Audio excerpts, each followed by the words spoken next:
Hello everyone, welcome to my costing class. तो आज हम लोग कॉस्टिंग का सेकंड क्लास स्टार्ट करते हैं। इससे पहले फर्स्ट क्लास में हम लोग बेसिक इंट्रोडक्शन स्टार्ट किए थे कॉस्टिंग का, तो उसको 2 मिनट में थोड़ा क्विक रिवीजन करके फिर आज का सेकंड क्लास में हम लोग इस चैप्टर को फिनिश करेंगे and next chapter material costing के बारे में सीखेंगे। ठीक है। सबसे पहले फर्स्ट क्लास में हम लोग जो जो सीखे थे यहाँ पे कि सर कॉस्ट और अकाउंट्स में डिफरेंस क्या है। हम लोग कॉस्ट अकाउंटिंग भी अपना सिलेबस में, अकाउंटिंग अकाउंट्स का भी पेपर अपना सिलेबस में था। दोनों में बेसिक डिफरेंसेस क्या है, इसका मेन पर्पस ये था क्योंकि अगर हम लोग अकाउंट्स देखते हैं, अकाउंट्स का मेन पार्ट क्या होता है, फाइनेंशियल स्टेटमेंट का एक बैलेंस शीट पीएल। ठीक है। तो पीएल से क्या पता चलता है, profit and loss of the company. एक कंपनी का जो मेरा सारा साल का या फॉर द पर्टिकुलर पीरियड जो प्रॉफिट हुआ कि लॉस हुआ, तो फाइनेंशियल परफॉर्मेंस ये पता चलता है पीएल अकाउंट से। ओके।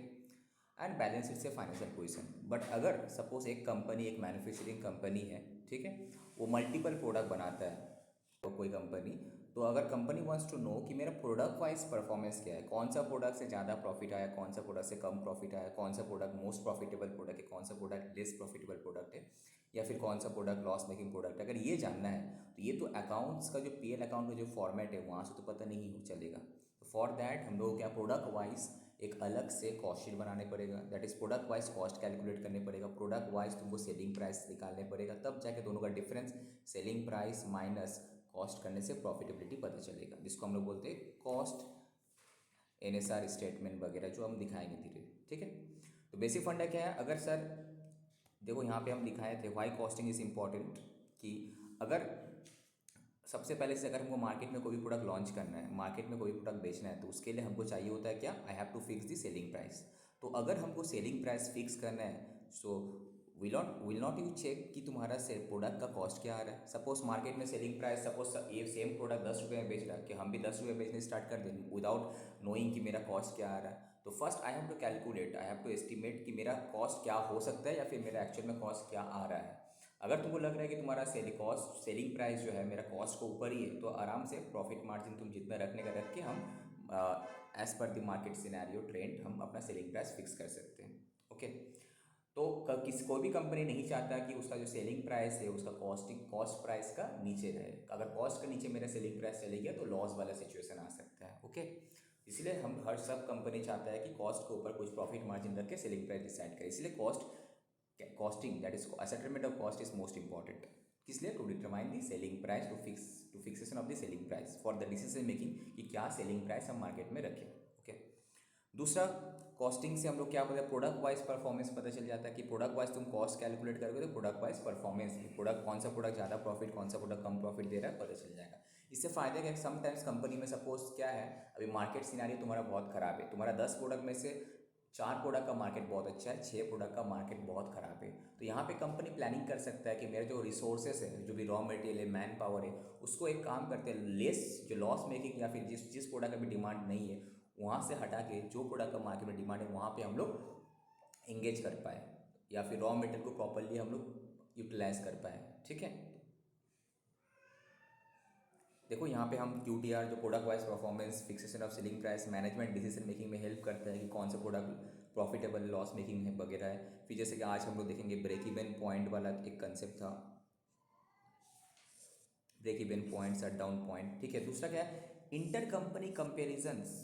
सपोज मेरा कंपनी में जो प्रोडक्ट बन रहा है, दूसरा कंपनी में सेम प्रोडक्ट बन रहा होगा, तो मेरा कंपनी का कॉस्टिंग क्या है, दूसरा कंपनी का कॉस्टिंग क्या है, अगर हम उससे कॉन्फिडेंशियल हम इन्फॉर्मेशन निकाल के कंपेयर कर पाए तो अच्छा है ना मेरे लिए, कि सामने वाला सेम प्रोडक्ट 5 रुपये बना रहा है तो मेरा सेम प्रोडक्ट बनाने में 8 रुपये खर्चा क्यों हो रहा है। तो I will try to analyse कैसा क्या रीज़न है। ठीक है। दूसरा, इंटर प्लांट मतलब एक कंपनी, सपोज एक कंपनी है, उसका बहुत सारा ब्रांचेस है, ब्रांचेस ABC। जैसे कि सपोज मेरा कंपनी है, ठीक है, ABC लिमिटेड, उसका बहुत सारा मैन्युफैक्चरिंग प्लांट है अलग अलग लोकेशन में। तो हम क्या तीनों प्लांट में डिफरेंट प्रोडक्ट बनाते हैं, कुछ प्लांट में कॉमन प्रोडक्ट बनता है, जो प्रोडक्ट A में पे बनता है वही प्रोडक्ट B में बनता है, वही प्रोडक्ट C प्लांट में भी बनता है। तो मेरा बोलने का मतलब ये है कि सब ये जो प्रोडक्ट है तीनों प्लांट में इसका कॉस्टिंग सेम आना चाहिए। बट अगर मेरा कॉस्टिंग में डेविएशन आ रहा है, उसका डेविएशन का रीज़न क्या है। ऐसा क्या है कि ये प्रोडक्ट A प्लांट में बनाते तो सस्ते में बन जाता है, B में या C में ज़्यादा कॉस्ट लग जाता है, ऐसा क्यों। Inter plant, inter branches, inter company comparison वगैरह भी तुम्हारे पास हो सकता है। फिर लास्ट क्लास में धीरे धीरे हम लोग स्टार्ट किए थे क्या, element of cost. Element of cost मतलब एक प्रोडक्ट का अगर कॉस्टिंग करना है उसमें क्या क्या एलिमेंट इन्वॉल्व होता है। उसमें से एक रहता है तुम्हारा मटेरियल, दूसरा है लेबर, तीसरा है तुम्हारा expenditures, material, labour and expenditures. फिर हम लोग देखे थे सर हर चीज़ का दो पार्ट होता है, एक होता है direct material, indirect material, direct labour, indirect labour, direct expenditure, indirect expenditure. ये पॉइंट था। तो तुमको दिख रहा है यहाँ पे एलिमेंट ऑफ कॉस्ट है material cost, employ cost, material cost, ठीक है, मटेरियल कॉस्ट,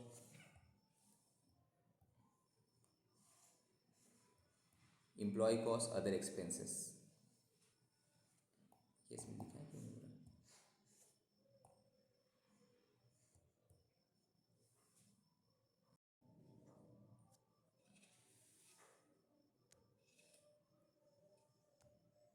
ओके, तो लास्ट हम लोग की फिर एलिमेंट ऑफ कॉस्ट डिस्कस किए थे, वहाँ पे क्या था, material cost, labour cost, other expenses. Material cost का क्या था, दो पार्ट था तुम्हारा, दिख रहा होगा तुमको।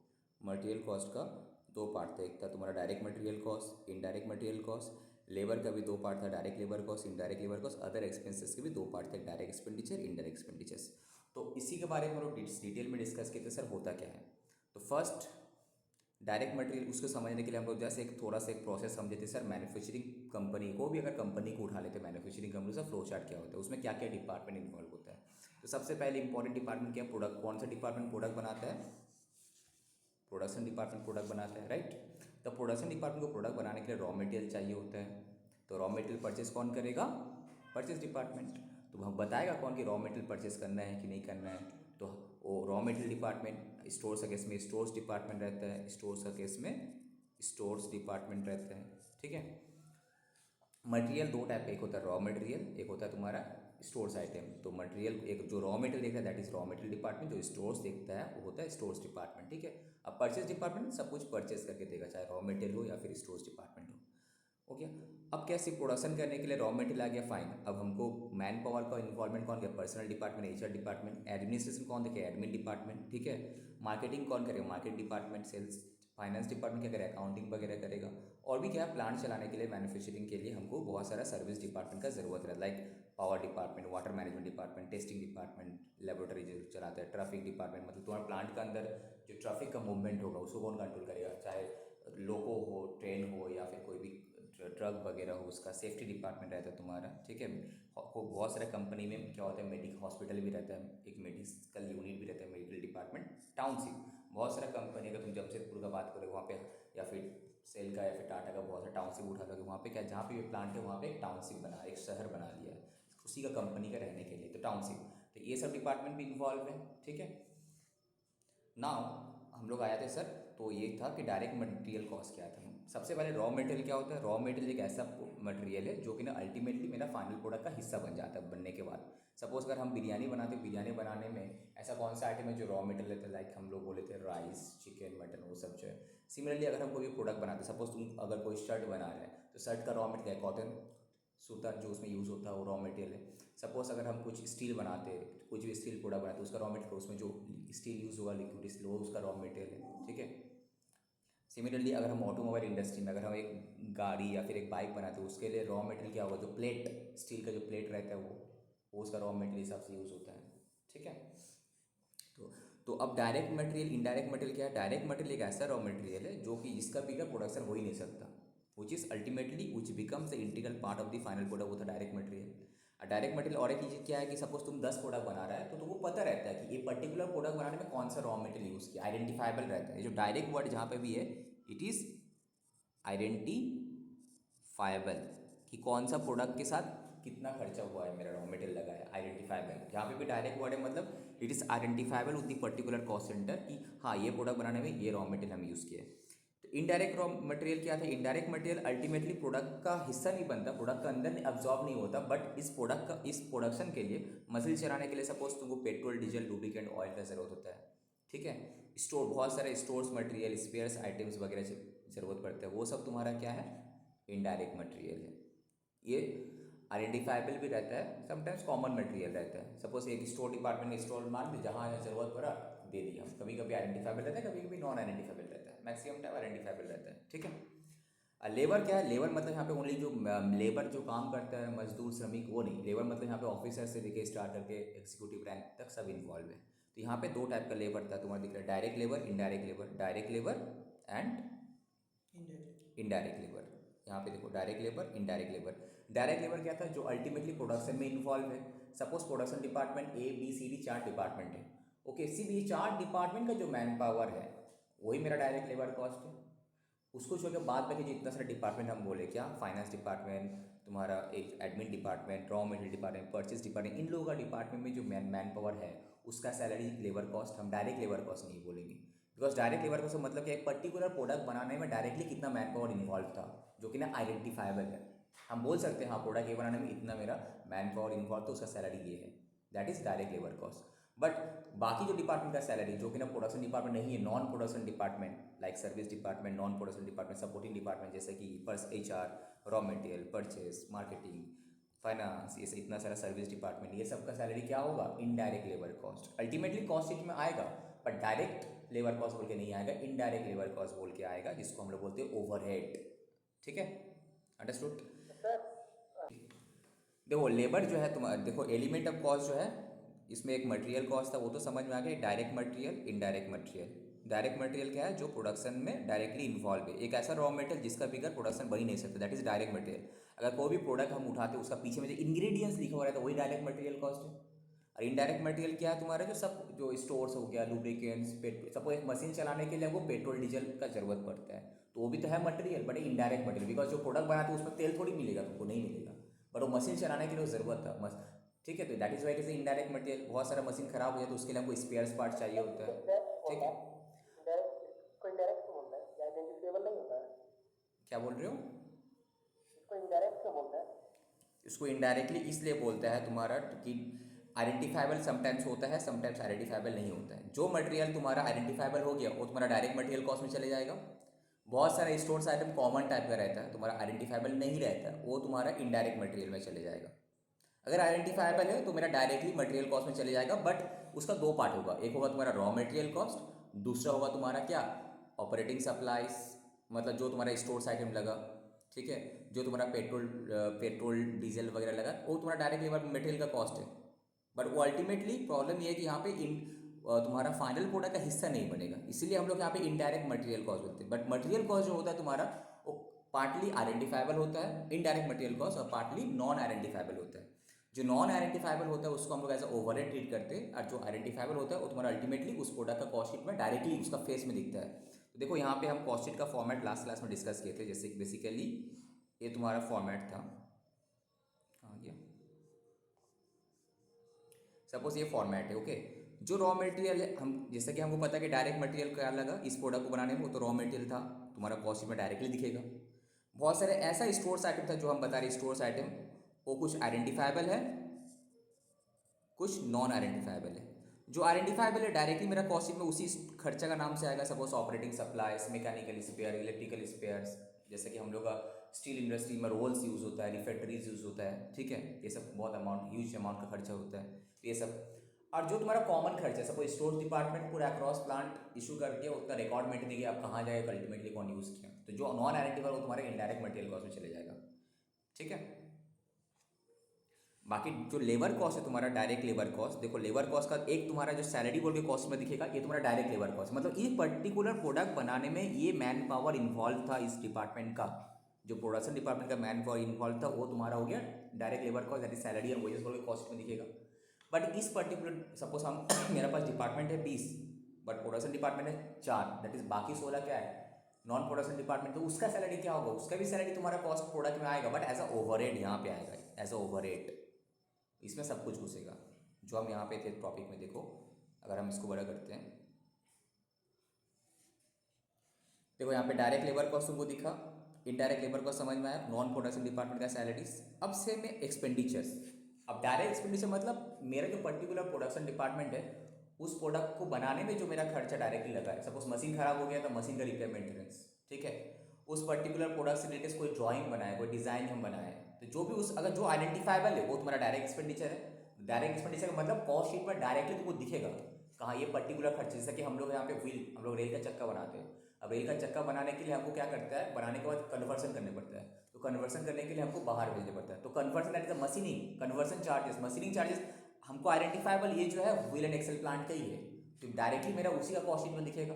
पर कुछ ऐसा खर्चा है जो कि ना कॉमन खर्चा है, कॉमन खर्चे का नाम तुमको हम क्या बताया, फॉर एग्जाम्पल जो इस सब डिपार्टमेंट का जो हम नाम बताया, like HR department, raw material department, purchase, non production department, जितना भी तुम्हारा नॉन प्रोडक्शन डिपार्टमेंट है जो कि ना प्रोडक्शन एक्टिविटी में इन्वॉल्व नहीं है, HR, admin, stores, purchase, marketing, finance, जितना सर्विसेज डिपार्टमेंट, ये लोग प्रोडक्शन में इन्वॉल्व नहीं but they are providing the services, तो उसका डिपार्टमेंट का जितना भी खर्चा है, सैलरी तो डायरेक्टली हम सैलरी बोलो, रिपेमेंट उसका भी डिपार्टमेंट का रिपेमेंट है, छोटा छोटा खर्चा उसका भी, प्रिंटिंग स्टेशनरी का खर्चा, कुछ भी बहुत सारा खर्चा लगता है वहाँ पे भी।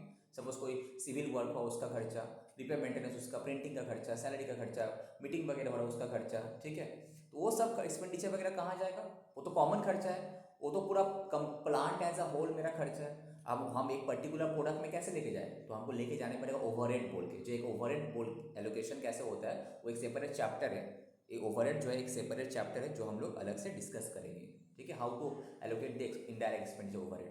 तो basically indirect material cost, indirect labour cost and indirect expenditure जो कि ना कॉमन है, जो एग्जैक्टली हमको नहीं पता कौन सा प्रोडक्ट के लिए कितना है, कॉमन खर्चा, उसका एलोकेशन का बेस डिफरेंट होता है, दैट इज ओवरहेड।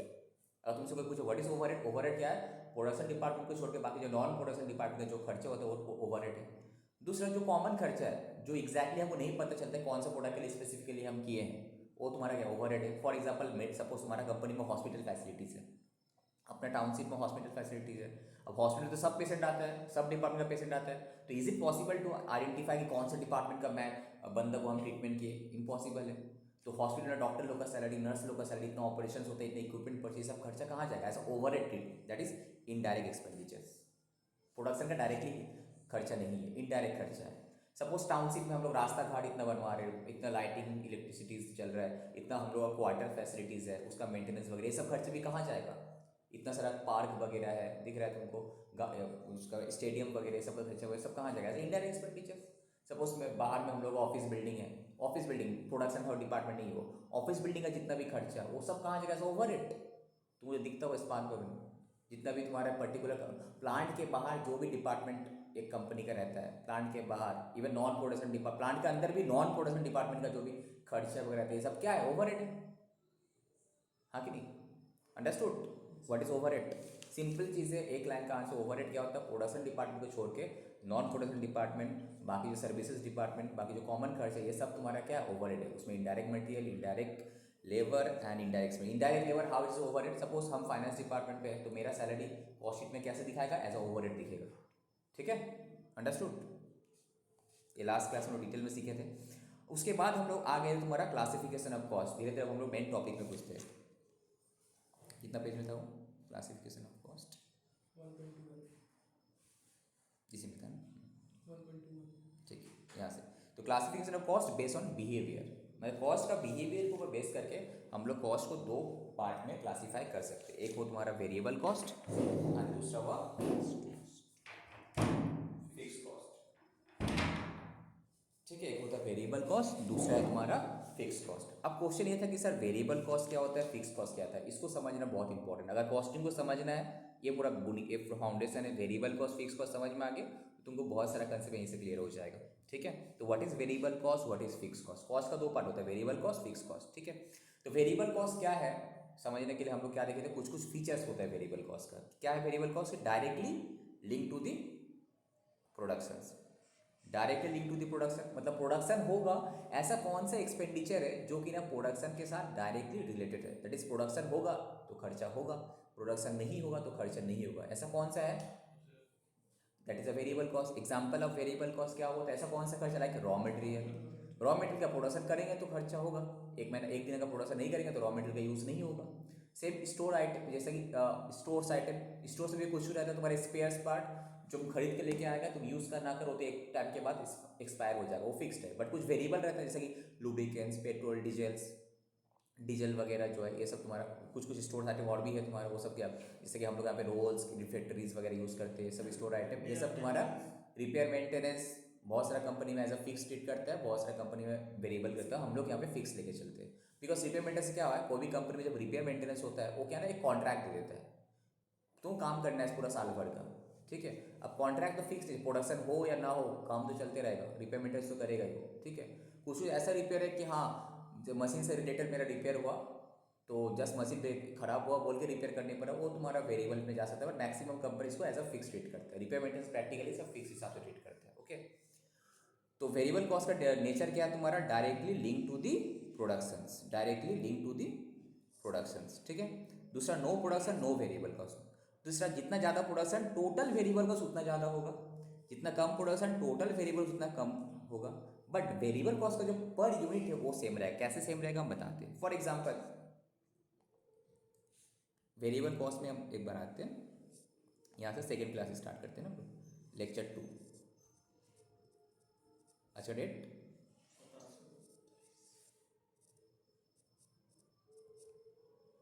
जैसे कि हम क्या बताएं, वेरिएबल कॉस्ट का जो पर यूनिट होता है ये तुम्हारा फिक्स रहता है फॉर द टाइम में।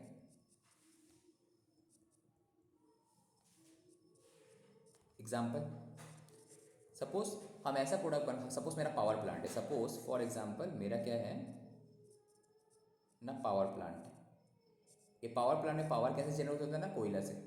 ठीक है, तो मेरे लिए रॉ मटेरियल क्या हो गया? कोल। वो चाहे इंडिजिनियस कोल हो या फिर इम्पोर्टेड कोल हो। सपोज कोल का प्राइस है कितना? 10,000 रुपया पर टन फॉर एग्जाम्पल। तो अब बताओ, तुम अगर एक महीना में सपोज हम प्रोडक्शंस किए जितने मेगावाट पावर, उसमें मेरा कोल यूज़ हुआ, जितना भी कोल यूज़ होगा 10 × 10,000 ही तो हम करेंगे रेट। तो मेरा प्राइस क्या? वेरिएबल कॉस्ट पर यूनिट तो मेरा फिक्स्ड है। कोल का price is a variable cost for me, rupees per unit तो फिक्स्ड है। But total cost, total variable cost of coal increase decrease करेगा। जितना ज़्यादा हम प्रोडक्शन करेंगे उतना ज़्यादा कोल यूसेज होगा, कम प्रोडक्शन करेंगे कम कोल यूज़ करेंगे, तो मेरा टोटल वेरिएबल कॉस्ट भी उसी हिसाब से कमेगा। But variable cost per unit तो 10,000 ही रहेगा। मतलब कोल का कॉस्ट पर यूनिट कितना है? 10,000 ही है। बट टोटल यूनिट बेसिस पे अप एंड डाउन होते रहेगा डिपेंडिंग ऑन दी प्रोडक्शन। ये हम समझाने की कोशिश करें यहाँ पे। ठीक है, प्राइस तो फिक्स्ड ही है, मटेरियल का price but for particular period fix रहेगा। डेली बेसिस में तो चेंज नहीं होगा। एक जब तक वो मटेरियल खत्म नहीं होता मेरा उसी प्राइस का, जब तक नया कॉन्ट्रैक्ट नहीं लेते, पुराना कॉन्ट्रैक्ट है मटेरियल परचेस की, उसी का रेट फिक्स रहेगा। ठीक है। सो उसके बाद हमारा वेरिएबल कॉस्ट ऑफ पर यूनिट विल रिमेन सेम, हम यहाँ पे बताए भी थे। तीसरा क्या है? ये एक ऐसा खर्चा है जिसको अगर हम ये एक ऐसा खर्चा है, एक ऐसा एक्सपेंडिचर है, अगर हम ये खर्चा नहीं करते तो प्रोडक्शन पॉसिबल ही नहीं है। यही है वेरिएबल कॉस्ट। तो what is variable cost? Directly link to the production, like raw material, stores items, lubricants, petrol, diesels, ये सब। और ये बहुत सारा वेरिएबल नेचर है, खर्चा होता है। ठीक है। और जो कि ना तुम्हारा प्रोडक्शन के ऊपर टोटली डिपेंडेंट है। ज़्यादा प्रोडक्शन कम होगा तो ज़्यादा खर्चा होगा, टोटलिटी बेस में कम होगा तो कम होगा। बट वेरिएबल कॉस्ट का जो पर यूनिट है, जैसे कि मटेरियल का प्राइस पर यूनिट, वो फिक्स रहेगा तुम्हारा। एक ऐसा खर्चा जिसका भी कर वो प्रोडक्शन हो ही नहीं सकता। That is my variable cost. इसका एग्जाम्पल हम लोग लेके चले थे। वेरिएबल कॉस्ट का एग्जाम्पल क्या है? एग्जाम्पल ऑफ वेरिएबल कॉस्ट में अगर हम लोग देखे थे, एग्जाम्पल ऑफ वेरिएबल कॉस्ट में क्या क्या आ सकता है? एग्जाम्पल ऑफ वेरिएबल कॉस्ट का एग्जाम्पल हम लोग क्या देखे थे? जितना भी रॉ मटेरियल हो गया, ठीक है, स्टोर्स मटेरियल्स हो गया, इसमें बहुत सारा कंपनी में स्पेयर्स को फिक्स मानते हैं, एक्सक्लूडिंग स्पेयर्स को बहुत सारा कंपनी में फिक्स माना जाता है। ठीक है। फ्यूल, पावर, इलेक्ट्रिसिटी इसको हम लोग बोलते हैं। ठीक है। उसके बाद तुम जो बोला लेबर का कुछ पोर्शन फिक्स वेरिएबल है, कुछ पोर्शन फिक्स होता है। जैसा कि अगर लेबर का कौन सा पोर्शन फिक्स हो? जो इंसेंटिव होता है, बोलते हैं कि तुम अच्छा काम करोगे तो पैसा मिलेगा, बोनस मिलेगा, ये तुम्हारा वेरिएबल हो गया। बट जो खराब काम करे, अच्छा काम करे, जो पैसा उसको मिलना ही है, वो तुम्हारा क्या है? फिक्स्ड। करेक्ट। ये तुम्हारा वेरिएबल कॉस्ट का एग्जांपल है। ये सब खर्चा क्या? नो प्रोडक्शन, ये सब खर्चे का ज़रूरत ही नहीं है। प्रोडक्शन होगा तभी ये सब खर्चा होगा। राइट। अब आ जाते हैं फिक्स कॉस्ट। ओके, अब उस नेक्स्ट टॉपिक रहेगा वेरिएबल कॉस्ट फिक्स को कंट्रोल कैसे करेंगे। ठीक है। तो फिक्स कॉस्ट क्या था? फिक्स कॉस्ट एक ऐसा खर्चा है जो कि ना not dependent on the production, जो कि ना प्रोडक्शन पे डिपेंडेंट नहीं था। प्रोडक्शन हो या ना हो, ऐसा कौन सा खर्चा है कि वो करना ही पड़ेगा, आई हैव टू इनकर। जैसे कि सैलरी परमानेंट एम्प्लॉय है तो मेरा लिए वो सैलरी क्या होगा? फिक्स। बट अगर कैजुअल एम्प्लॉय है, नो वर्क नो पे वाला कंसेप्ट है, तो सैलरी क्या हो जाएगा? वेरिएबल। करेक्ट। बहुत सारे कंपनी में सैलरी फिक्स्ड है जहाँ पे परमानेंट एम्प्लॉई है, बहुत सारे कंपनी में सैलरी वेरिएबल होगा जहाँ पे कैजुअल प्लस परमानेंट मिक्स्ड है। जितने भी कॉन्ट्रैक्चुअल वर्कर होगा हम लोगों का उसका सैलरी क्या होगा, वेरिएबल होगा। अगर मेरा टर्म्स ऐसा है कि नो वर्क नो पे वाला कंसेप्ट है तो ठीक है। रेंट, अगर तुम्हारा फैक्ट्री वगैरह रेंट पे है, तुम्हारा कोई गुडाउन वाला तुम रेंट पे लेके रखा है तो उसका खर्चा तुमको देना ही पड़ेगा प्रोडक्शन करना। अगर बैंक से तुम लोन ले चुका है तो उसका इंटरेस्ट तो देना ही पड़ेगा। तुम एक मशीन खरीद चुका है, तुम एक बिल्डिंग बना चुका है कम प्रोडक्शन के लिए, ठीक है, तो उसका डेप्रिसिएशन तो लगेगा ही, तुम प्रोडक्शन करो या ना करो। सो सैलरी, अगर परमानेंट एम्प्लॉय है तो रेंट, इंटरेस्ट, डेप्रिसिएशन ये सब लगेगा, ठीक है। अब क्या है, कुछ कम तुम्हारा जो नॉन प्रोडक्शन लाइक तुम्हारा कंपनी में अगर हॉस्पिटल फैसिलिटी है तो तुम प्रोडक्शन कर या ना कर हॉस्पिटल का खर्चा तो तुम्हारे लिए क्या है, फिक्स्ड। तुम्हारा कंपनी अगर टाउनशिप भी मेंटेन करता है लाइक जमशेदपुर टाटा वगैरह जैसे चलता है तो वो सब वो टाउनशिप का जो पूरा रिपेयर मेंटेन का पूरा खर्चा क्या है, फिक्स्ड। प्रोडक्शन नेचर क्या है, प्रोडक्शन के साथ डिपेंडेंट नहीं है, दैट इज माई फिक्स खर्चा, आगे नहीं। फॉर द टाइम बिंग अब तुम ये मतलब नहीं कि total fix cost is always remain same. Suppose मेरा सैलरी 1 लाख आज है तो कल भी 1 लाख हुआ नहीं, हर महीना 3 महीने में प्रमोशन होता है ना, तो टोटल फिक्स कॉस्ट का जो अमाउंट हो कीप चेंजिंग, पर नेचर क्या है, फिक्स्ड है। ऐसा नहीं कि तुम्हारा कंपनी का अगर suppose fix cost 100 crore monthly तो हमेशा 100 करोड़ आएगा, ज़्यादा भी तो हो सकता है ये, पर नेचर क्या है, फिक्स्ड है। What is important, amount is not important, what is important nature क्या है, ये जो खर्चा है इसका नेचर क्या है, फिक्स्ड है कि वेरिएबल है। फिक्स्ड है that is not dependent on the production हो ना हो ये खर्चा करेगा। वेरिएबल मतलब totally dependent on the production. Okay, understood यहाँ तक। अब आए थे सर हाउ टू कंट्रोल, अब आया था इंपॉर्टेंट टॉपिक, छोटा करना पड़ेगा।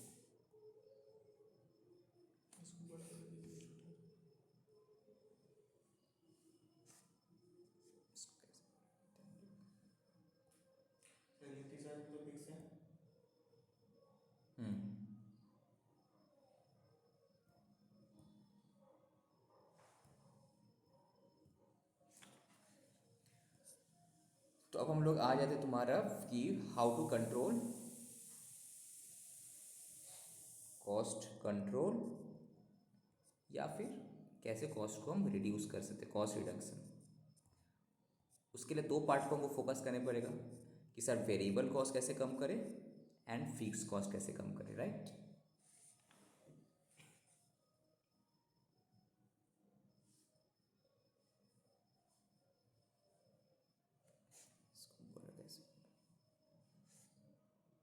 तुम लोग स्क्रीन ठीक से दिख रहा है कि और बड़ा करें हम, बोलो।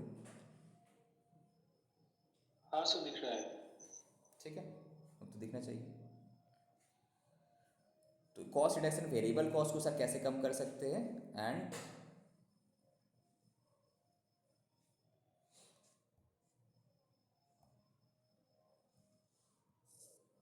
फिक्स कॉस्ट को कैसे कम कर सकते हैं, ठीक है।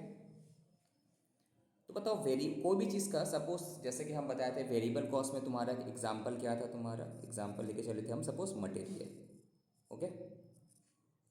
सपोज मटेरियल का यहाँ पे एग्जांपल लेके सपोज कोयला यूज़ करते हैं हम।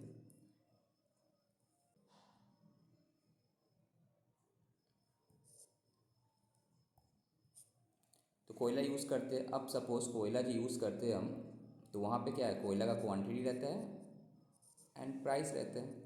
तुम कितना कोयला यूज़ किया और उसका प्राइस क्या था, ओके। अब सपोज 1 टन सब, अरे यार ये क्या हो रहा है, व्हाट्स लॉक नहीं हो पा रहा है। स्क्रीन लॉक नहीं हो रहा है क्या, लॉक तो हम किए ना अभी, लॉक तो कर दिए क्या है।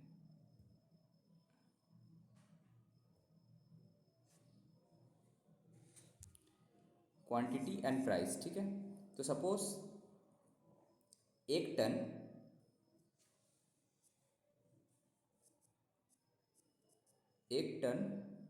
फिनिश गुड्स बनाने के लिए हमको पता है कि कोयला लगना चाहिए 100 kg और उसका प्राइस है कितना, केजी में अगर हम जाएं तो कितना होगा, 10 रुपये पर केजी, आगे नहीं। प्राइस है तुम्हारा रफोस ₹10 पर केजी, ठीक है।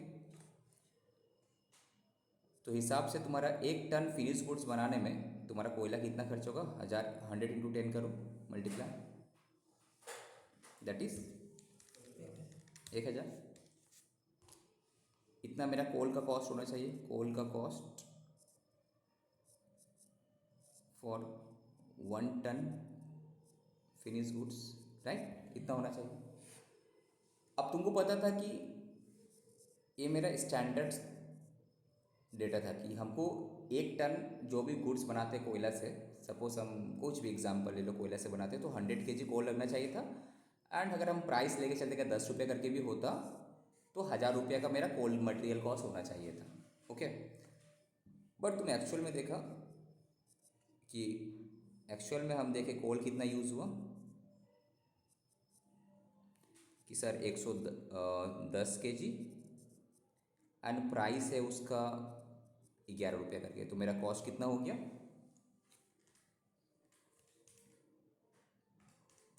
तो 1210 रुपये। तो मैंने जो तुमसे पूछे कि अरे यार ये तो कोयला का कॉस्ट तो 1 टन प्रोडक्ट बनाने में मेरा 1000 रुपये होना चाहिए, तुम्हारा 1210 रुपये क्यों? दैट इज डिफरेंस बोलेगा 210 रुपये क्यों हुआ, हाँ कि नहीं? अब तुमको एनालिसिस करने पर ऐसा क्यों हुआ, तो तुम देखा तुमको क्या दिख रहा, क्या रीज़न क्या है? तुमको दिखा 2 ही रीज़न यहाँ पे मिला, तुमको यहाँ पे 2 ही रीज़न मिला। एक है तुम्हारा कि सर मेरा जो क्वांटिटी है 100 लगना चाहिए था और 110 हो गया, दैट इज़ क्वांटिटी, जिसको हम लोग बोल सकते हैं यूसेज, ठीक है। दूसरा सर प्राइस, आप हम लोग का जो प्लान एस्टिमेट था कॉस्ट का, जब एस्टिमेट किए थे हम लोग प्राइस को 10 रुपये लेके चले थे और अभी मार्केट प्राइस 11 हो गया। दूसरा क्या, प्राइस, राइट। तो दैट मीन्स अगर आप तुमसे क्वेश्चन करें कि अगर तुमको वेरिएबल कॉस्ट कम करना है तो कौन सा 2 चीज़ पे फोकस करना चाहिए? एक है सर यूसेज, दूसरा है प्राइस, राइट। यूसेज मतलब क्या, तुमको पता है कि हर कंपनी, जैसे कि हम लोग कंपनी में क्या होता है, हर कंपनी में एक एनुअल बिजनेस प्लान बनता है, हर कंपनी में साल का बिगिनिंग में एक स्टैंडर्ड कॉस्ट बनता है, it is based on ABP, annual business planning. तो वहाँ पे तुमको पता रहता है कि वहाँ इसको हम लोग एक टेक्नो इकोनॉमिक पैरामीटर, इसका मतलब क्या होता है, input output ratio, input output का स्टैंडर्ड रेशियो, मतलब 1 टन अगर हमको फिनिश गुड्स बनाना है तो क्या क्या इनपुट लगना चाहिए। तुमको पता है कि 1 टन बनाने में इतना केजी मेरा रॉ मटेरियल लगना चाहिए, इतना इतना इतना फलाना फलाना, तो इस हिसाब से तुम्हें एस्टिमेट कॉस्ट बनाता है। और तुम्हारा टारगेट भी क्या रहता है, तुम्हारा डिपार्टमेंट तुम यही बोलोगे कि 1 टन माल इतने, सपोज हम जब पता है कि 1 टन मेरा प्रोडक्ट 100 kg कोयला में बन जाएगा तो मेरा काम हो ही जाएगा ना, एटलीस्ट 100 kg तक यूज़ करे, उससे कम यूज़ कर सकते हो और बहुत अच्छा मेरा कॉस्ट सेविंग्स होगा, पर उससे ज़्यादा ना यूज़ हो। इससे ज़्यादा यूज़ होने का रीज़न क्या हुआ होगा, पोर क्वालिटी या फिर हैंडलिंग लॉस, हम हैंडलिंग करने में लॉस किए, यहाँ से वहाँ कोयला लेके जाने में गिरा दिए, मशीन में ढालने में गिरा दिए, कुछ भी होगा, पोर क्वालिटीज़ हो गया, पोर हैंडलिंग्स हो गया, जो भी रीज़न है, वॉट एवर इट इज़, या फिर मैन पावर, जो सामने वाला बंदा जो शिफ्ट इंचार्ज था वो उतना अंदाज नहीं कर पाया, ज़्यादा कोयला ढाल दिए, हाँ कि नहीं? तो बहुत सारा रीज़न है, इसका वजह से 10 kg हम एक्स्ट्रा, इसका वजह से हम 10 kg एक्स्ट्रा लग गया मेरा यूसेज, जिसका वजह से मेरा 10 kg का इम्पैक्ट आ गया। तो दैट मीन्स अगर हम यूसेज पे फोकस, सब कंपनी के पास डेटा है, जितना भी प्रोडक्शन डिपार्टमेंट है, प्रोडक्शन मैनेजर है, जितना भी लेबर काम कर रहे हैं वहाँ पे सबको पता है कि ये मेरा टेक्नो इकोनॉमिक है, ये मेरा इनपुट आउटपुट का रेशियो कि 1 टन बनाने में इतना रॉ मटेरियल लगना चाहिए था, तो इस इतना ही लगे, इससे ज़्यादा ना लगे। अगर किसी महीने में तुम्हारा रॉ मटेरियल का यूसेज ज़्यादा हो गया तो यू विल बी आंसरेबल कि सपोज एक डिपार्टमेंट ए है तो इस महीने तुम्हारा रॉ मटेरियल का खर्चा ज़्यादा कैसे हो गया, तुम्हारा तो 100 kg में हो जाना चाहिए था पर टन के हिसाब से, तो ज़्यादा क्यों हुआ, तो तुमको ये तो इस दैट मीन्स अगर हमको कॉस्ट कम करना है तो हमको फोकस ये रखना कि भाई मेरा यूसेज जो है, रॉ मटेरियल का यूसेज वो कहीं बढ़ नहीं जाए, मेरा जो टारगेट होता है compare to my target, compare to my standard data जो है उससे ज़्यादा ना हो, करेक्ट। जब तुमको पता है कि 1 kg बिरयानी बना, एक डेग बिरयानी में हमको 5 kg चावल लगता है तो तुम 5.5 kg चावल क्यों यूज़ किया, ठीक है। सपोज हमको 10 रोटी बनाना था तो हमको इतना आटा में हो जाता काम, तो हमने इससे ज़्यादा आटा लेकर हम क्या किया, उसको बर्बाद कर दिया, ठीक है। तो दैट इज़ वाई तुमको यूसेज पे फोकस करना है, करेक्ट।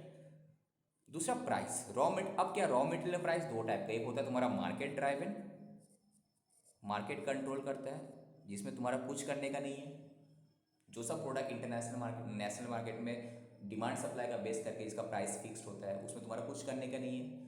दूसरा तुम्हारा लोकल मार्केट से तुम लेता है, लोकल परचेस, जहाँ पे bargaining is allow, bargaining allow है, दैट इज नेगोशिएशन, जिसको हम लोग बोलते हैं नेगोशिएशंस, नेगोशिएशंस।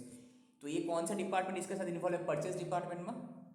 ये काम कौन करता है? Purchase department. परचेज डिपार्टमेंट ही तो है ना, रॉ मटेरियल परचेज करता है, उसके बाद तुम्हारा स्टोर्स आइटम परचेज करता है। तो परचेज डिपार्टमेंट चाहे तो कॉस्ट कंट्रोल या कॉस्ट सेविंग्स करवा सकता है कंपनी का।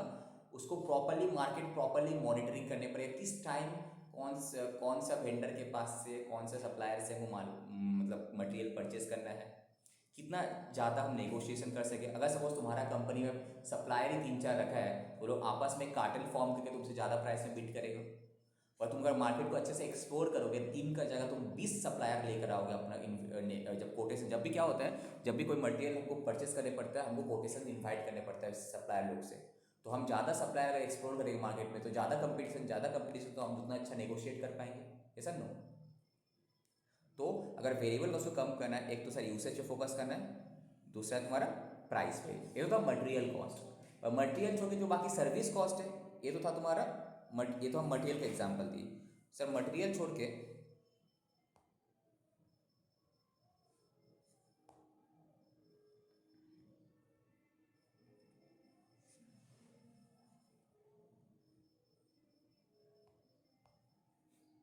क्या हो रहा है यार,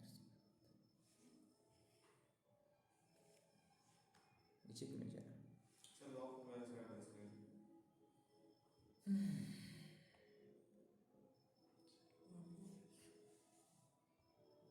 स्क्रीन को क्या हो गया? अच्छा स्क्रीन लॉक कर दी थी बोल के, इससे तो नहीं होना चाहिए था। ठीक है, तो ये जो था तुम्हारा मटेरियल कॉस्ट। अब सर मटेरियल छोड़ के जो बाकी जो एक्सपेंडिचर वाला पार्ट है, अदर देन मटेरियल जो है, अदर देन मटेरियल जो है, उसको कैसे खर्चा, वो भी तो मेरा जो कि ना मेरा वेरिएबल कॉस्ट है, उसको कैसे कंट्रोल करें? मटेरियल वाला तो समझ में आ गया, सब क्वांटिटी पे फोकस करना है, यूसेज पे, दूसरा प्राइस पे फोकस करना है।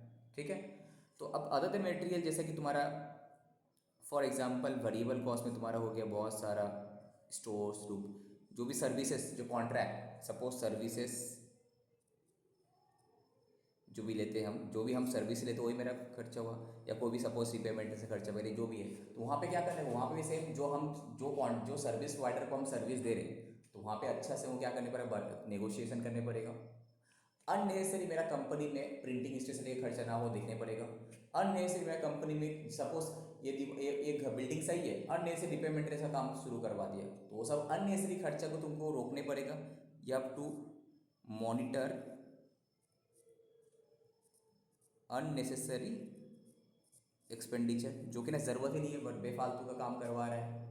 ठीक है, तो वो सब खर्चे में तो फोकस करना है। दूसरा, तुमको जो सर्विस डिपार्टमेंट जो भी हम सर्विसेज ले रहे हैं, सपोज वो इलेक्ट्रिसिटी बिल, सपोज पावर तुम्हारे लिए वेरिएबल कॉस्ट था, सपोज तुम्हारे लिए power that is electricity variable cost था, तो बेफालतू का मशीन अगर काम प्रोडक्शन नहीं हो रहा तो मशीन को बंद कर दे हम, तो मेरा पावर सेविंग्स होगा, राइट।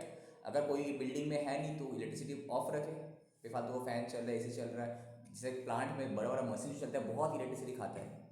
ठीक है, तो इस टाइप का बहुत सारा खर्चा रहता है जो हम लोगों को देखने पड़ता है कि कहाँ कहाँ कॉस्ट सेविंग्स कर सकते हैं। तो वेरिएबल कॉस्ट का बेसिकली फंडा है मटेरियल लेवल पे यूसेज या प्राइस से फोकस करना है, बाकी पे तुम्हारा कोशिश करना है जहाँ पे अननेसेसरी खर्चा है उसको कट करे। ठीक है, सपोज जहाँ पे एक काम 10 आदमी से हो जाता है तो हम 20 आदमी क्यों इन्वॉल्व करके रखें, इस टाइप का कॉन्ट्रैक्ट में रिव्यू करके हम कॉस्ट सेविंग्स कॉस्ट कंट्रोल कर सकते हैं, राइट। दूसरा sir fix cost. Sir fix cost को कैसे कम, how to control the fix cost. Now how to control fix cost. अब तुम बोलेगा सर फिक्स कॉस्ट तो सर टोटलिटी बेसिस पे फिक्स्ड है, तो उसको कैसे कंट्रोल कर सकते हैं, कैसे? क्वांटिटी को बढ़ा के। Correct, very good. अब तुम लोग को एक एग्जांपल लेकर हम करते हैं। लो प्राइस का रेट है। अब तुम लोग को एक एग्जांपल लेके चलते हैं। Suppose situation number 1, 2, 3 and 4। ठीक है, ये सपोज एक प्रोडक्शन से, ये तुम्हारा प्रोडक्शन से, हम प्रोडक्शन कितना किया, सपोज पहले हम प्रोडक्शन किए तुम्हारा 1000 टन, ये टन में है, ओके। दूसरा सिनेरियो में प्रोडक्शन किए हम 1500 टन, उसके बाद प्रोडक्शन किए 800 टन, फिर हम प्रोडक्शन किए तुम्हारा 1800 टन, ओके। अब टोटल फिक्स कॉस्ट हम मान के चले कि मेरा कंपनी का एक महीने का फिक्स कॉस्ट है मोटा मोटी 1 लाख रुपया, छोटा सा एग्जांपल है, 1 लाख, 1 लाख, 1 लाख। अगर जीरो भी फिक्स कॉस्ट है तब भी 1 लाख ही लगेगा, करेक्ट। तो एक बात बताओ, तो तुमको दिख रहा है कि सर टोटल फिक्स कॉस्ट तो 1 लाख ही लग रहा है, इसमें आप कॉस्ट कंट्रोल क्या करोगे? कॉस्ट कंट्रोल नहीं कर सकते यहाँ पे। कॉस्ट कंट्रोल करने के लिए वो क्या करने पड़ेगा, जैसे कि अभी क्या नाम है इसका, आशीष कुमार जो बताया कि अब कॉन्ट्रैक्ट जो है सपोज जो, जैसे कि बहुत सारा फिक्स कॉन्ट्रैक्ट हम दे के रखे, कॉन्ट्रैक्चुअल लेबर सप्लाई का ये वो, तो वो सब कॉन्ट्रैक्ट को रिव्यू करके हमको अननेसेसरी कॉन्ट्रैक्ट को हटाना है, या फिर अगर तुम्हारा मैन पावर ज़्यादा है तो मैन पावर कट करने पड़ेगा, तब जाकर तुम्हारा कॉस्ट कंट्रोल होगा या फिर कॉस्ट रिडक्शंस होगा, ठीक है। बट अगर हमको कॉस्ट कंट्रोल होगा बेसिकली, बट अगर हम कॉस्ट को रिडक्स, हमको पता है कि टोटल कॉस्ट में 2 पार्ट होता है, एक होता है variable cost plus fix cost, ठीक है। और टोटल कॉस्ट जो हम लोग निकालते हैं क्या, पर यूनिट बेसिस में हम लोग निकालते हैं कि 1 टन बनाने का खर्चा क्या है। तो वेरिएबल कॉस्ट समझिए, ऐसा फिक्स कॉस्ट को कैसे कम कर सकते हैं, एक काम करो, अब तुम देखो यहाँ पे अगर तुमसे अगर पूछे तो 1000 जीरो बनाने का फिक्स कॉस्ट 1 लाख रुपीज़ पर टन होगी, नो प्रोडक्शन। तो यहाँ पे अगर 1000 प्रोडक्शन करता है,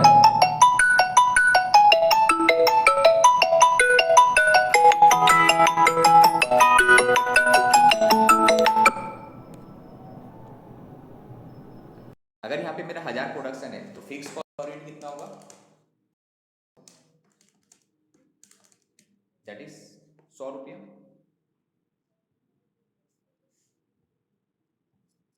दैट इज 100 रुपया, राइट। अब देखो यहाँ पे 1000 प्रोडक्शन किए, मेरा फिक्स कॉस्ट 1 लाख था, तो फिक्स कॉस्ट पर यूनिट कितना हुआ, 100 रुपया। अब अगला महीना सपोज हम प्रोडक्शन क्या किया, बढ़ा के 1500 किए, तो मेरा फिक्स कॉस्ट तो टोटलिटी बेस में तो 1 लाख ही रहेगा, बट मेरा फिक्स कॉस्ट पर यूनिट क्या होगा, कम हो जाएगा ना बढ़ जाएगा, बोलो।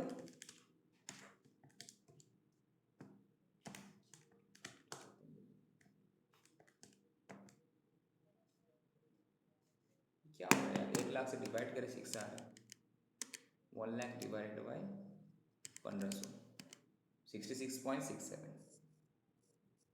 तो यहाँ पे क्या फिक्स कॉस्ट पर यूनिट कम हो गया ना तुम्हारा, क्यों, बिकॉज प्रोडक्शन ज़्यादा था। तो इसे एक समझ में आ रहा, अगर तुम्हारा कैपेसिटी सपोज है 2000 टन बनाने का, if your capacity is you can produce up to 2000, तो अगर मार्केट में डिमांड है तो ज़्यादा से ज़्यादा प्रोडक्शन करो आप, इससे क्या होगा, तुम्हारा फिक्स कॉस्ट का जो पर यूनिट हुआ कम हो जाएगा।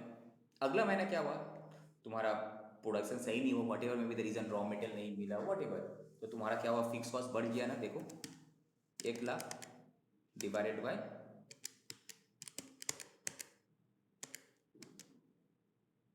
800, 125 रुपया हो गया ना, फिक्स कॉस्ट बढ़ गया ना, यहाँ पे इंक्रीज करके, क्यों, बिकॉज प्रोडक्शन मेरा डाउन हुआ है। अगला महीना फिर तुम प्रोडक्शन हाई किया तो देखो फिक्स कॉस्ट पर यूनिट तुम्हारा कम हो जाएगा, कितना आ गया, 55.55 कम हो गया ना। तो इसे क्या समझ में आ रहा है, फिक्स कॉस्ट को एक, हमेशा कंपनी क्या चाहता है भाई, टोटल फिक्स कॉस्ट कोई नहीं देखता, प्रैक्टिकली टोटल फिक्स कॉस्ट कोई नहीं, वो सब कोई देखता है कि भाई टोटल कॉस्ट पर यूनिट मेरा क्या है। सपोज मेरा अगर वेरिएबल कॉस्ट 1 था तो उससे फिक्स कॉस्ट पर यूनिट क्या है, तब जाके हम चेक करेंगे मेरा टोटल कॉस्ट पर यूनिट क्या है। तो अगर वेरिएबल कॉस्ट हो तो ठीक है, हम कंट्रोल कर लिए, यूसेज कंट्रोल कर लिए, जितना ज़्यादा हो सकता है प्राइस में नेगोशिएट कर लिए। अब फिक्स कॉस्ट को कंट्रोल करने के लिए भाई you have to increase the production, you have to increase the productions, जितना तुम्हारा कैपेसिटी है। प्रोडक्शन बढ़ेगा तो मेरा टोटल फिक्स कॉस्ट सेम रहेगा, ज़्यादा से डिवाइड होगा तो फिक्स कॉस्ट पर यूनिट तो कमेगा मेरा, इससे क्या होगा, टोटल कॉस्ट कमेगा, टोटल कॉस्ट कमेगा तो मेरा क्या होगा, selling price minus total cost is my profit. Ultimate target तो ये ना, प्रॉफिट को मैक्सिमाइज करना है, तो उसके लिए सेलिंग प्राइस तो हम जो मर्जी मार्केट में बेच नहीं सकते, सेलिंग प्राइस फिक्स नहीं कर सकते, सेलिंग प्राइस मार्केट ड्रिवन है, मार्केट डिसाइड करता है। तो टोटल कॉस्ट को हमको कम करना है, इसका मतलब अगर हमको प्रॉफिट करना है, इस प्रोडक्ट को प्रॉफिटेबल प्रोडक्ट बनाना है, तो मेरा selling price must be higher than total cost. तो टोटल कॉस्ट को कम करेगा, दो ही रीजन है, एक वेरिएबल कॉस्ट को कम करो, दूसरा फिक्स कॉस्ट को कम करो। तो वेरिएबल कॉस्ट को कम कैसे कर सकते हैं, एक तो सर यूसेज पे फोकस करो आप, दूसरा प्राइस पे फोकस करो आप, ठीक है। फिक्स कॉस्ट को कम करने के लिए क्या करना पड़ेगा, प्रोडक्शन पे फोकस करो आप, प्रोडक्शन को इंक्रीज करो, अंडरस्टैंड।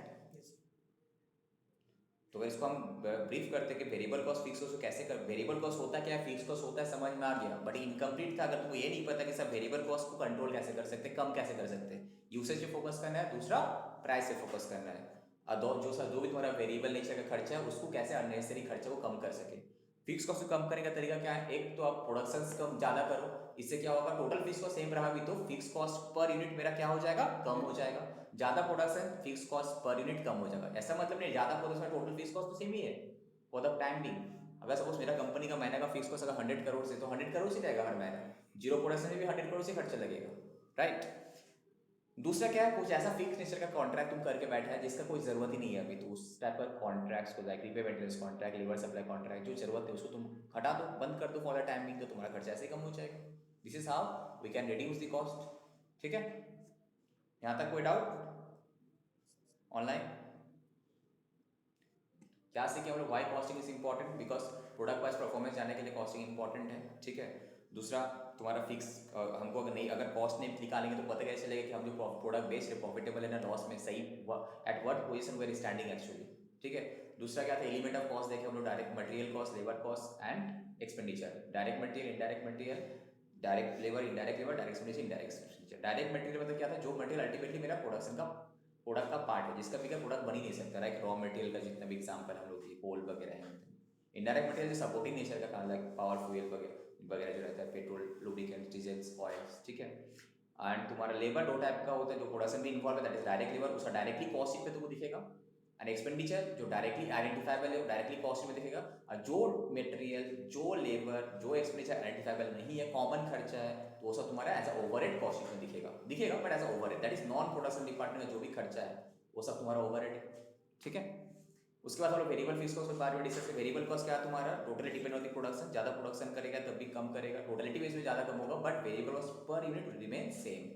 और फिक्स कॉस्ट क्या था, टोटलिटी बेस में सेम रहेगा, but fix cost per unit कम बेसी हो सकता है। अगर हम प्रोडक्शन ज़्यादा करें तो फिक्स कॉस्ट पर यूनिट को हम कम कर सकते हैं। वेरिएबल कॉस्ट को कम करने के लिए क्या करना है, यूसेज पे एंड प्राइस पे फोकस करना है। अब आए थे बहुत इंपॉर्टेंट कंसेप्ट, एक तुम्हारा कंट्रीब्यूशन। ठीक है,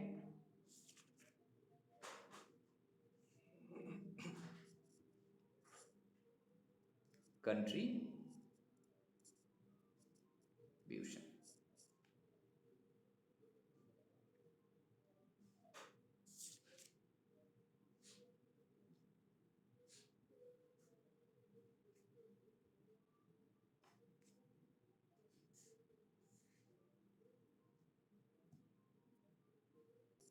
ये जो चैप्टर है तुम लोग मार्जिनल कॉस्टिंग बोल के एक चैप्टर है, वहाँ पे भी इसका कंसेप्ट लगेगा। ठीक है, बट बेसिक कंसेप्ट में हम कंट्रीब्यूशन और ब्रेक इवन पॉइंट पहले समझा देते हैं, फिर मार्जिनल कॉस्टिंग में जस्ट रिवीजन करके फिर मेन टॉपिक में घुसते हैं। फर्स्ट क्लास में हम बेसिकली, मेरा फोकस ये था वेरिएबल कॉस्ट, फिक्स कॉस्ट का आइडिया हो जाए तुमको, कंट्रीब्यूशन और ब्रेक इवन पॉइंट का आइडिया हो जाए, तब जाके तुम कॉस्टिंग का प्रॉपर इसमें घुस सकते हो। ठीक है, कंट्रीब्यूशन मतलब क्या बोले, selling price minus variable cost is your contribution. क्या होता है ये, हम जो भी कर रहे हैं कंट्रीब्यूशन टोटलिटी बेस में तुम निकाल सकते। टोटल कंट्रीब्यूशन के लिए क्या होगा, total selling price minus total variable cost. अगर कंट्रीब्यूशन पर यूनिट निकालना है, क्या होगा, selling price minus variable cost per unit. तो दैट मीन्स अगर मेरा selling price is more then variable cost, इसका दो सिनेरियो आ सकता है। इसमें दो सिनेरियो आ सकता है। एक सिनेरियो, तुम्हारा सेलिंग प्राइस जो है वेरिएबल कॉस्ट से कम है, तो तुम्हारा जो कंट्रीब्यूशन होगा क्या होगा, पॉजिटिव आएगा। ठीक है, दूसरा सिनेरियो उल्टा भी तो हो सकता है, कभी कभी मेरा सेलिंग प्राइस ऐसा है कि हम वेरिएबल कॉस्ट से भी कम है, तो वहां पे मेरा कंट्रीब्यूशन क्या हो जाएगा, नेगेटिव हो जाएगा। करेक्ट। अब एक एग्जांपल लेके हम चलते हैं। कॉस्टिंग में हम लोग नॉर्मली अकाउंट्स में क्या करते हैं, पीएल अकाउंट में डायरेक्ट एक्सपेंडिचर ले लिया, डेबिट साइड में इनकम, क्रेडिट साइड में आ गया प्रॉफिट। बट कॉस्टिंग में प्रॉफिट निकालने का तरीका कुछ अलग है। कॉस्ट शीट अगर तुम देखेगा यहाँ पे मार्जिनल कॉस्टिंग अप्रोच में, अंडर मार्जिनल कॉस्टिंग अप्रोच,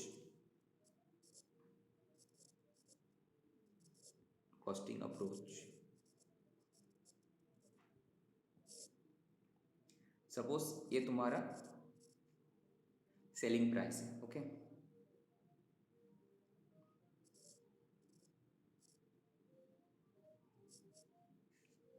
ये सिनेरियो 1, 2, 3, 4 एंड 5। ये जो एग्जांपल कर रहे हैं हम, ये तुम्हारा टोटलिटी बेस में या फिर फिक्स पर यूनिट बेस में, दोनों सेम ही ये कर सकते हो। ठीक है, अब सपोज तुम्हारा सेलिंग प्राइस कितना है, यहाँ पे हम ले लेते हैं सपोज 40,000, फर्स्ट सिनेरियो।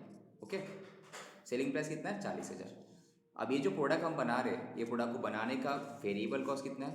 तो वेरिएबल कॉस्ट मतलब क्या क्या लग चुका है इसमें? डायरेक्ट मटेरियल्स, जितना भी तुम्हारा खर्चा था वेरिएबल नेचर है सब लग चुका होगा। एक्सपेंडिचर्स, लेबर वेरिएबल वाला, जितने भी एक्सपेंडिचर्स वेरिएबल वाला लग चुका है, एंड जो भी मटेरियल वाला पोर्शन वेरिएबल लग चुका है। तो वेरिएबल कॉस्ट एक ऐसा खर्चा है जिसको अगर नहीं करते तो प्रोडक्ट बन ही नहीं सकता। दैट इज ये खर्चा तो लगेगा ही, जिसको हम लोग और एक नाम है मैन्युफैक्चरिंग कॉस्ट ही बोलते हैं इसका। तो वेरिएबल कॉस्ट सपोज तुम्हारा लगा है 25,000, तो तुम सेल करके 25,000 आराम से रिकवर कर लिया, तो बचा कितना तुम्हारा हाथ में? 15,000। इसको हम लोग बोलते हैं कंट्रीब्यूशन। कंट्रीब्यूशन। तो what is contributions? Excess of selling price over variable cost is my contribution. Excess of selling price over my variable cost is my contribution. तो इसका क्या रोल है भाई? इसका दो रोल है। क्या है रोल हो सकता है बोलो तो? और कौन सा खर्चा रिकवर करना बचा हुआ है? Fix cost. तो कंट्रीब्यूशन क्या करता है? सबसे पहले क्या करता है? फिक्स कॉस्ट को रिकवर करता है। तो सपोज मेरा फिक्स कॉस्ट है 10,000 रुपया, ये टोटलिटी बेस में हम बता रहे हैं, ठीक है? तो फिक्स कॉस्ट को अगर रिकवर हो गया तो दैट मीन्स तुम्हारा टोटल कॉस्ट 25,000 और यहाँ 20,000, कितना था? 35,000 रिकवर हो गया। अगर मेरा टोटल कॉस्ट पूरा रिकवर हो गया तो बाद में भी जो बचा उसको हम क्या बोलेंगे? प्रॉफिट। तो इस तरह से कॉस्टिंग में प्रॉफिट को कैलकुलेट किया जाता है। कितना? 5,000। तो प्रॉफिट, तो फर्स्ट सिनेरियो तुम देखा कि भाई प्रॉफिट आ रहा है, तो ये प्रोडक्ट प्रॉफिटेबल प्रोडक्ट है, इस प्रोडक्ट को मार्केट में कंटिन्यू प्रोडक्शन करते जाना चाहिए, मार्केट में बेचते जाना चाहिए। तो हम देखा सेलिंग प्राइस से सबसे पहले हम क्या रिकवर करेंगे? वेरिएबल कॉस्ट सबसे पहले। बिकॉज वेरिएबल कॉस्ट क्यों रिकवर करेंगे? बिकॉज फिक्स कॉस्ट तो ऐसे भी होता, वैसे भी होता। तो सबसे पहले हम वेरिएबल कॉस्ट को रिकवर करेंगे। तो दैट इज माई कंट्रीब्यूशन। अगर कंट्रीब्यूशन पॉजिटिव है देन ओनली कंट्रीब्यूशन क्या करता है? फिक्स कॉस्ट को रिकवर करने की कोशिश करता है। अगर पूरी रिकवर कर लिया तो क्या होगा? प्रॉफिट। अगर नहीं कर पाता तो क्या होता? Loss. Second scenario, suppose second scenario selling price same है 40,000, variable cost because of market खराब था बढ़ गया। सपोज ये हो गया तुम्हारा 23,000, सॉरी 28,000। तो अभी तुम्हारा कंट्रीब्यूशन कितना आया? 12,000। अभी भी तुम्हारा कंट्रीब्यूशन पॉजिटिव है, that is your selling price is more then variable cost. अच्छा बात है। फिक्स कॉस्ट 10,000 है फिक्स्ड, तो अभी मेरा प्रॉफिट कितना आया? तो यहाँ पे प्रोडक्शन कंटिन्यू करना चाहिए कि नहीं करना चाहिए? करना चाहिए, बिकॉज तुम बोला प्रॉफिट आ रहा है 2,000। Very good.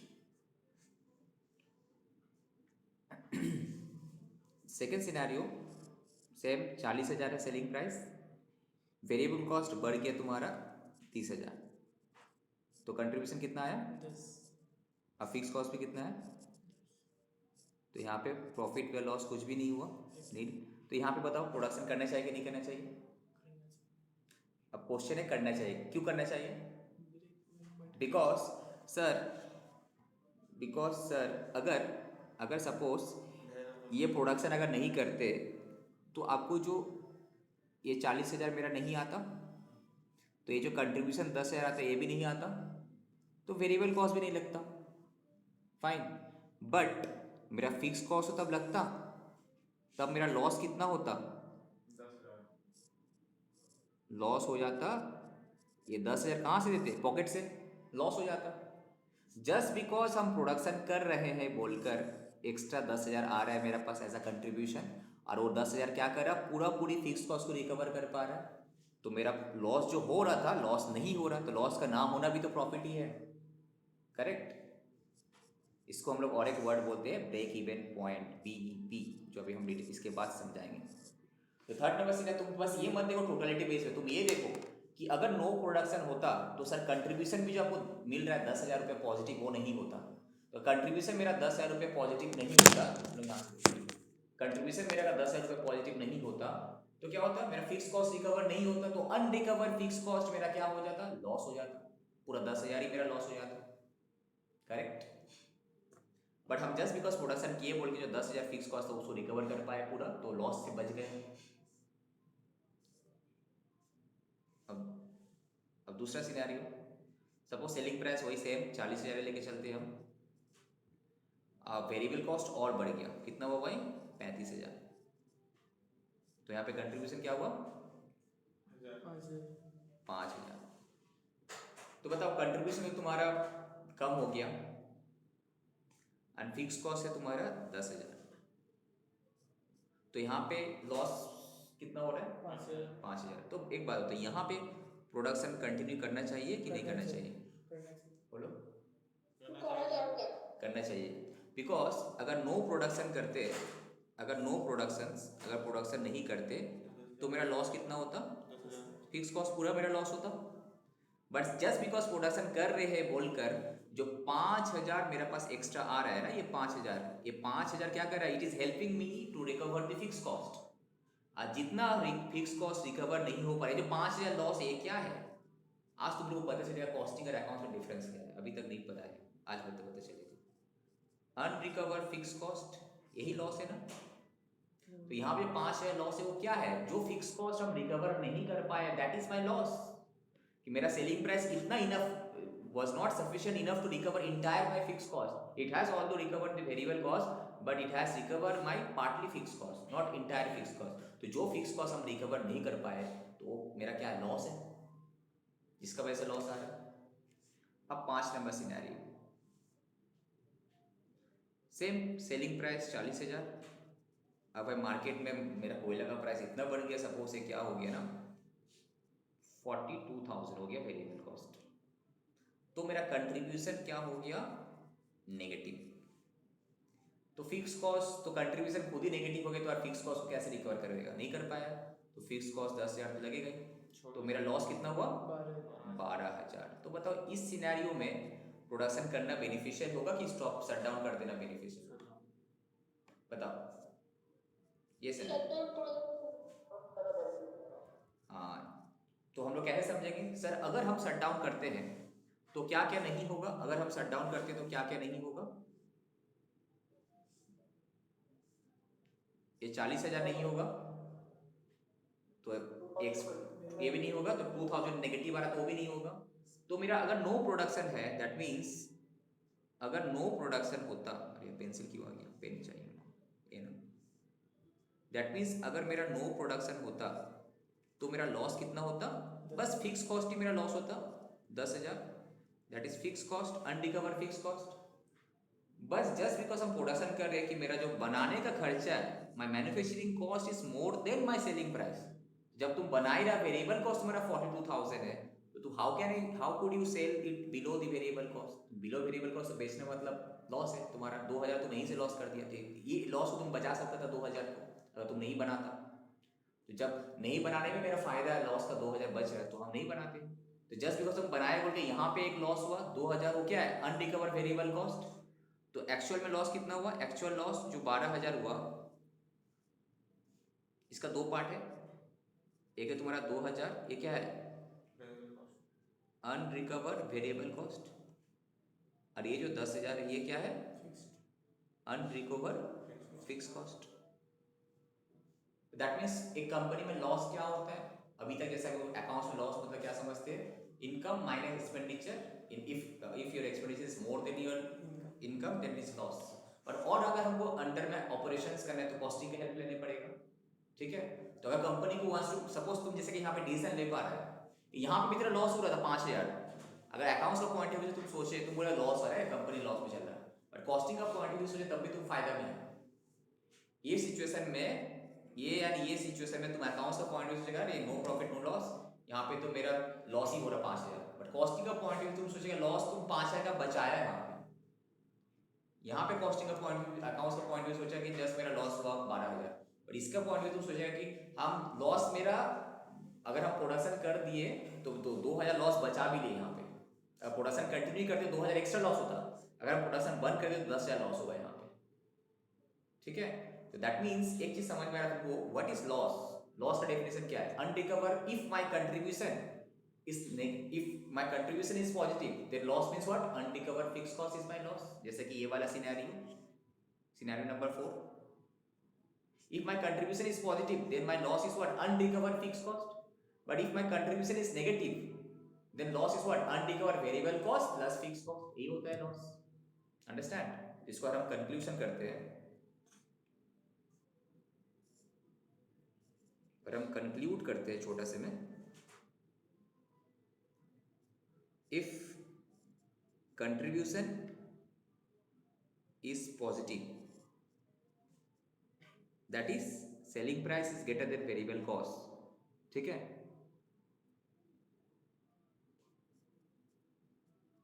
Then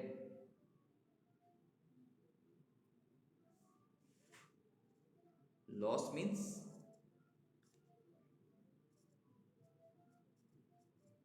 unrecovered fixed cost.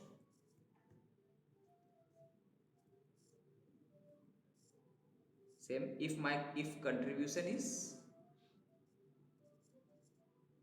negative, that is selling price is less than variable cost, then loss means unrecovered variable cost plus unrecovered fixed cost. But तीसरा, till contribution is positive, that is selling price is greater than variable cost, so production should continue, हाँ कि नहीं, because extra जो मेरा positive contribution है, it will help to recover fix cost. Contribution positive मतलब variable cost से recover हो चुका है.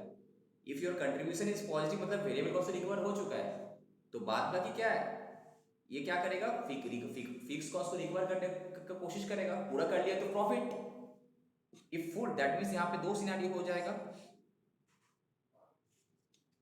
If contribution is greater than fix cost तो क्या हो जाएगा, profit, right. If contribution is less than fix cost तो क्या हो जाएगा, लॉस. बस यही है एनालिसिस. समझ में आया, ठीक है, समझ में आया. तो कंट्रीब्यूशन, अब देखो मैनेजमेंट को अगर डिसीजन लेना है कि कौन सा प्रोडक्ट कब, जैसे कि हम लोग कभी तो सोचते थे अरे यार मार्केट खराब है शटर कर दो. नो, पहले तुम contribution check, first you have to check his contribution भाई, कि कंट्रीब्यूशन चेक करो सब प्रोडक्ट का कैसा है. अगर कोई भी प्रोडक्ट का कंट्रीब्यूशन नेगेटिव आ रहा है तब जाके alarming situation I have to wake up. तुमको क्या करने को, कॉस्ट कंट्रोल पे फोकस है. तुम बोलो डिपार्टमेंट को वेरिएबल कॉस्ट कम करो, वेरिएबल कॉस्ट कम करो. तुम्हारा वेरिएबल कॉस्ट जो है अबव सेलिंग प्राइस चले जा रहा है, हाँ कि नहीं. तो कंट्रीब्यूशन जब तक पॉजिटिव है तो यार ओके कि चल जितना भी हो मेरा फिक्स कॉस्ट तो रिकवर हो रहा है. बट जहाँ तुम्हारा कंट्रीब्यूशन नेगेटिव, जो हम लोग का कौन सा सिनेरियो था, फिफ्थ वाला सिनेरियो था, ये नेगेटिव वाला कंट्रीब्यूशन, तब जाके एक अलार्मिंग सिचुएशन आएगा. तब जाके आप टेक अ कॉल कि मैं प्रोडक्शन करना है कि नहीं करना है, ठीक है. तो कंट्रीब्यूशन एक इंपॉर्टेंट रोल प्ले करता है मैनेजमेंट डिसीजन मेकिंग के लिए. तुम अगर नॉन फाइनेंस डिपार्टमेंट का भी है, अगर तुम कोई कंपनी का सपोज डायरेक्टर इंचार्ज है, तो वाइस प्रेसिडेंट है, कमर्शियल पार्ट है, you should know that this area contribution वगैरह क्या होता है. अदरवाइज तुम डिसीजन कैसे लेगा, ठीक है. हम लोग जैसे मीटिंग्स वगैरह होते हैं, सब बहुत डिस्कस होता है कि प्रोडक्ट वाइज कंट्रीब्यूशन दिखाओ, कौन सा प्रोडक्ट का कंट्रीब्यूशन ज़्यादा है. तो इसका मतलब जो प्रोडक्ट का कंट्रीब्यूशन ज़्यादा है वो प्रोडक्ट ज़्यादा प्रॉफिटेबल है ना, हाँ कि नहीं. तो कंट्रीब्यूशन अच्छा मतलब प्रोडक्ट अच्छा है, परफॉर्मेंस अच्छा है, फिक्स कॉस्ट ऐसे भी लगता है उस भी लगेगा, ठीक है. तो कंट्रीब्यूशन एक इंपॉर्टेंट रोल प्ले करता है डिसीजन मेकिंग में, याद रहेगा. चलो अब आ जाते हैं ब्रेक इवन पॉइंट. इस चैप्टर का